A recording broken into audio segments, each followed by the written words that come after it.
ఈ కార్యక్రమం ముఖ్య అతిథులు బీసీ సంక్షేమ సంఘం జాతీయ అధ్యక్షులు బీసీజేఏసీ తెలంగాణ రాష్ట్ర చైర్మన్ అన్నా జావుల శ్రీరన్న గారికి, అదేవిధంగా బీసీ కుల సంఘాల జేఏసీ చైర్మన్ కుందారం గణేశారన్న గారికి, బీసీజేఏసీ వర్కింగ్ ప్రెసిడెంట్ అన్నా విజయకృష్ణ గారికి, బీసీ విద్యార్థి సంఘం జాతీయ అధ్యక్షులు తాటికొండ విక్రమరావు గారికి, అదేవిధంగా ఆర్టీసీ బీసీ ఉద్యోగుల సంఘం అధ్యక్షులు అన్నా వెంకటేశ్వర గారికి, బీసీ ఉద్యోగ సంఘం రాష్ట్ర ఉపాధ్యక్షులు గూడూరు భాస్కర్ రావు గారికి, మహిళా సంఘం రాష్ట్ర ఉపాధ్యక్షులు స్వప్న గారికి, అదేవిధంగా మా ఇంద్ర రజన గారికి, మహేష్ గారికి, సాయి గారికి, భరత్ గారికి, వేదికలో ఉన్నటువంటి బీసీ సంఘాలందరూ కూడా పేరు పేరున ధన్యవాదాలు నిర్వహిస్తుంటూ, ఈరోజు తెలంగాణ రాష్ట్రంలో మళ్ళా సెంటిమెంట్ రాజకీయాలు మొదలయ్యారు. ఒక పక్క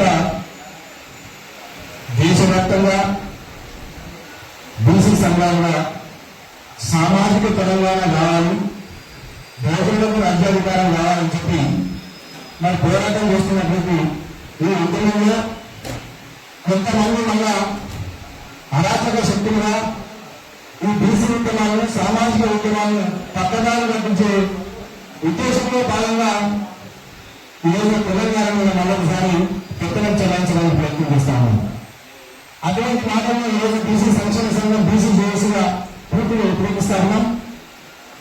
ఈ సమాజంలో బడుగు వర్గ వర్గాలు, అణగారిన వర్గాలు, విద్యార్థి ప్రజలకు రాజ్యాధికారం దక్కాలని చెప్పి పోరాటం చేస్తున్నటువంటి రంగంలో కొంతమంది మళ్ళీ సెంటిమెంటల్ రాజకీయాలు ఉపయోగించుకోవడానికి, సెంటిమెంటల్ రైతించి మళ్ళీ ఓట్ల ద్వారా రాజకీయ లబ్ధి ఉండాలని చెప్పి మళ్ళీ రాజకీయ పనుల కోసం వెంపాడుతున్నటువంటి నాయకులను ఈరోజు బీసీ సమాజం ఎట్టి పరిరక్షించదు.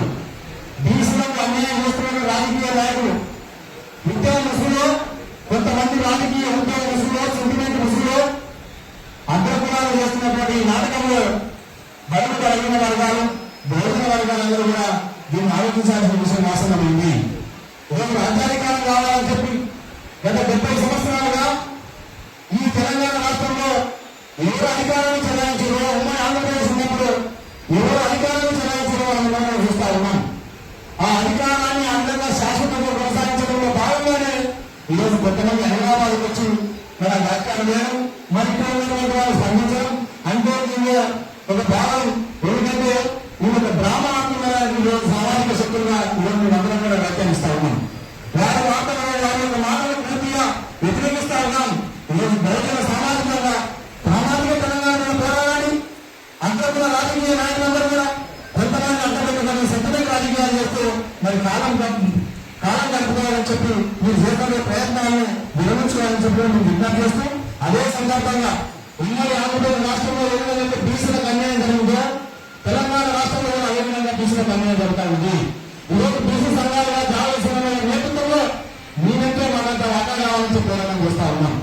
ఈ రాష్ట్రంలో పంచాయతీ నుంచి పార్లమెంట్ వరకు మా రిజర్వేషన్ మాకు కావాలని చెప్పి రాష్ట్ర వ్యాప్తంగా ప్రయత్నం చేశాం. అదేవిధంగా బీసీలకు రిజర్వేషన్ కావాలి, బీసీలకు 40% రిజర్వేషన్ ఇవ్వాలని చెప్పి ఢిల్లీ వెళ్ళి జంతర్ మంతర్ అనేటువంటి కార్యక్రమాలు తీసుకోవడం జరిగింది. ఇన్ని చేస్తున్నటువంటి ఈరోజు మీరు కళ్ళని అబద్ధంగా ప్రవర్తిస్తా ఉన్నారా, కళ్ళని ప్రవర్తిస్తున్నారా, కళ్ళు లేక ప్రవర్తిస్తున్నారా, ఈరోజు రాజకీయ నాయకులు ప్రశ్నిస్తా ఉన్నాం. అదే ఎందుకంటే ఈ రాజకీయ దేశంలో బీసీలు కనిపించడం లేదా, జెండాల కోసంలో వాళ్ళు మావాలి, పల్లెల కోసంలో మావాలి, మా వాళ్ళని ఇచ్చిపెట్టి ఈరోజు సింగిల్ గారు అందరూ కూడా మళ్ళీ రాజకీయ డ్రామాలో కొంతమంది నాయకులు ఈరోజు తెలంగాణ మీద అక్కసు పెట్టడం ఇది ఈరోజు బీసీ సమాజం ఖండిస్తామని, అదే సందర్భంగా బీసీలకు జరుగుతున్న అన్యాయంగా మాట్లాడాలి. ఈరోజు హైదరాబాద్ కేంద్రంగా బీసీలకు ఏం అన్యాయం జరుగుతుందో ఈ దేశంలో జరుగుతున్న అన్యాయంగా మాట్లాడాలి. కానీ ఏ ఒక్క నాయకులు మాట్లాడడానికి ముందు కాదు. అదేవిధంగా ఈరోజు రాష్ట్రంలో ఉన్నటువంటి బీసీ సంఘాలన్నింటినీ కూడా సమైక్యంగా ఒక యూనిట్గా ఏర్పడి ఈరోజు బీసీలకు రాజ్యాధికారం దిశగా పోరాటం ఉందని చెప్పి కోరుతూ మరి తెలంగాణలో కూడా ఎందుకంటే ఈరోజు బీసీలకు జరిగిన అన్యాయాల మీద మరి ఎప్పుడెప్పుడు రాష్ట్ర ప్రభుత్వం కూడా స్పందించాలి. రాష్ట్ర ప్రభుత్వం కూడా నిన్న చెప్పినట్టు బీసీ సంక్షేమ శాఖలో ఏం జరుగుతుందో చూడనట్టు, ఈ రాష్ట్రంలో బీసీలకు ఏం జరుగుతుందో చూడనట్టు ఈరోజు బీసీ సంక్షేమ శాఖ ఈరోజు అనాథ శాఖ ఇది తెలంగాణ రాష్ట్రంలో.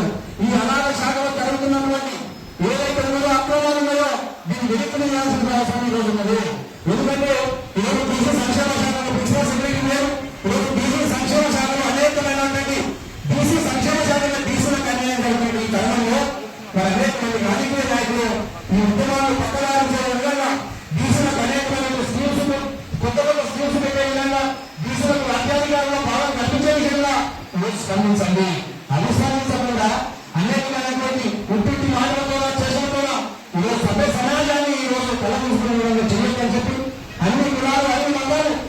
పక్షంగా బీసీలకు రాజ్యాధికారం తగ్గే విధంగా ఈ పోరాటం ఉండాలని చెప్పి కోరుతూ ఈ అవకాశం ఇవ్వడానికి ప్రత్యేకంగా ధన్యవాదాలు.